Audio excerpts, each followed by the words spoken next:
শুভকৰণ শৰ্মা স্মৃতি ন্যাসে শিৱসাগৰ জিলা সাহিত্য সভাৰ লগত যোগ লাগি আজিৰ পৰা অনুবাদ সাহিত্যিক শুভকৰণ শৰ্মাৰ স্মৃতিৰ যুগমীয়া কৰি ৰাখিবৰ কাৰণে এক প্ৰচেষ্টা হাতত লৈছে আৰু অনুবাদ সাহিত্যৰ লগত তেখেত যিহেতু জড়িত আছিলে অনুবাদ সাহিত্যৰ প্ৰয়োজনীয়তা বিষয়ক লৈ আজি এটা বক্তৃতা অনুষ্ঠান আয়োজন কৰিছে আৰু শিৱসাগৰ জিলা সাহিত্য সভাই ন্যাসৰ লগত আমাৰ লগত যোগ হৈ এটা বঁটা প্ৰৱৰ্তন কৰিছে আজি ঘোষণা কৰিছে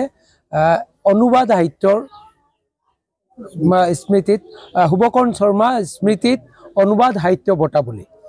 প্ৰত্যেক বছৰে এই বঁটা প্ৰদান কৰা হ'ব জিলা সাহিত্য সভাৰ উদ্যোগতে প্ৰত্যেক বছৰে আমি এই অনুষ্ঠানখন পাতি যাম আৰু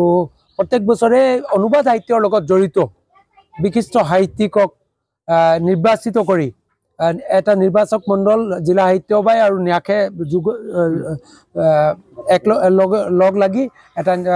নিৰ্বাচক মণ্ডল গঠন কৰিব আৰু সেই নিৰ্বাচক মণ্ডলে সদৌ অসম ভিত্তিত যিখিনি সাহিত্যকসকলে অনুবাদ সাহিত্যৰ লগত জড়িত হৈ আছে তেখেতলোকক নিৰ্বাচিত কৰি তেখেতলোকক অনুপ্ৰেৰণা যোগাবৰ কাৰণে অনুবাদ সাহিত্যৰ প্ৰতি অনুপ্ৰেৰণা এটা যোগাবৰ কাৰণে এইটো যুগান্তকাৰী এটা সিদ্ধান্ত জিলা সাহিত্য সভাই লৈছে আমাক তেখেতলোকে এইটো প্ৰস্তাৱটো দিছিলে আমি পৰিয়ালবৰ্গৰ হৈ ন্যাসৰ হৈ আমি গ্ৰহণ কৰিছোঁ আৰু এইটো আমি চলাই লৈ যাম অনাগত দিনত নমস্কাৰ জনাইছোঁ মই শিৱসাগৰ জিলা সাহিত্য সভাৰ সম্পাদক মনোজ কুমাৰ গগৈ আৰু মোৰ কাষতে আছে শিৱসাগৰ জিলা সাহিত্য সভাৰ সন্মানীয় উপ-সভাপতি ডক্টৰ জীৱন কলিতা ডাঙৰীয়া আছে আজি শিৱসাগৰ জিলা সাহিত্য সভাৰ উদ্যোগত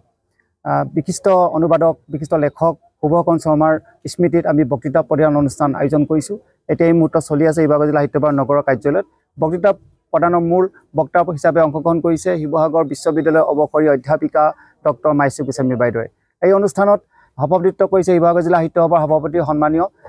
যোগেশ কিশোৰ ফুকন ডাঙৰীয়া আৰু এই অনুষ্ঠানত অসম সাহিত্য সভাৰ অনুবাদ প্ৰকল্পৰ আহ্বায়ক বাবুল কুমাৰ বৰুৱা অসম সাহিত্য সভাৰ বিষয়ববীয়া ডক্টৰ হিমন্ত বৰুৱা অসম সাহিত্য সভাৰ বিষয়ববীয়া পবিত্ৰ ভট্টাচাৰ্যকে মুখ্য কৰি শিৱসাগৰ জিলা সাহিত্য সভাৰ বিষয়ববীয়াসকল উপস্থিত আছে আজি আমি শিৱসাগৰ জিলা সাহিত্য সভাৰ উদ্যোগত যি অনুষ্ঠান আয়োজন কৰিছোঁ এই অনুষ্ঠানত আমি ডক্টৰ শুভকৰণ শৰ্মাদেৱক আমি সোঁৱৰণ কৰিছোঁ তেখেতক শ্ৰদ্ধাঞ্জলি জ্ঞাপন কৰিছোঁ আৰু তেখেতক শ্ৰদ্ধাঞ্জলি জ্ঞাপনৰ স্মৃতিপন কৰিছে ডক্টৰ জীৱন কলিতাদেৱে আজি আমি ভাগ্যৱান শুভকৰণ শৰ্মাদেৱক আমি এই স্মৰণ কৰিবলৈ পাই আৰু সভা অনুষ্ঠানটো ইমানেই এইবাৰ আমি এই প্ৰথমবাৰৰ পৰা এই বছৰ 2025 বৰ্ষত আমি শিৱসাগৰ জিলা সাহিত্য সভাই শুভকৰণ শৰ্মাৰ ন্যাস সমিতিৰ লগত আলোচনা মৰ্মে এইবাৰৰ পৰা আমি শুভকৰণ শৰ্মাৰ স্মৃতি বঁটা অনুবাদ সাহিত্য বঁটা প্ৰদান কৰিম শুভকৰণ শৰ্মাৰ স্মৃতি যি সাহিত্য বঁটা অনুবাদ সাহিত্য বঁটা প্ৰদান কৰিম এই বঁটাটো অসমৰ বাসিন্দা হ'ব লাগিব আৰু যিসকলে এই বঁটা লাভ কৰিব যিসকলে আমি বঁটা প্ৰদান কৰিম তেওঁ অসমৰ বাসিন্দা হোৱাৰ লগতে অনুবাদ সাহিত্য সম্পৰ্কে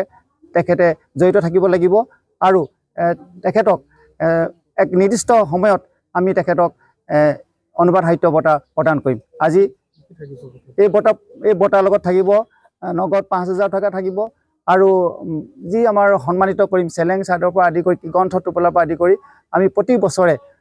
আমি শিৱসাগৰ জিলা সাহিত্য সভাৰ লগত শুভকৰণ শৰ্মাৰ পৰিয়ালৰ লগত আমি আলোচনা কৰিছোঁ আৰু আমি খুব সাংবিধানিকভাৱে আমি তেখেতসকলৰ লগত চুক্তি কৰিছোঁ যে অনাগত দিনতো শিৱসাগৰ জিলা সাহিত্য সভাই অনুবাদ সাহিত্য সম্পৰ্কত চৰ্চা কৰি থকা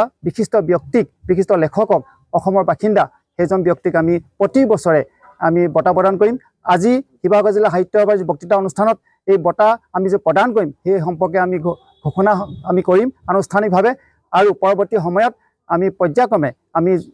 বিশিষ্ট ব্যক্তিক এই অনুবাদ বঁটা প্ৰদান কৰিম যাৰ বাবে আমি শিৱসাগৰ জিলা সাহিত্য সভাৰ খুব গৌৰৱ অনুভৱ কৰিছোঁ।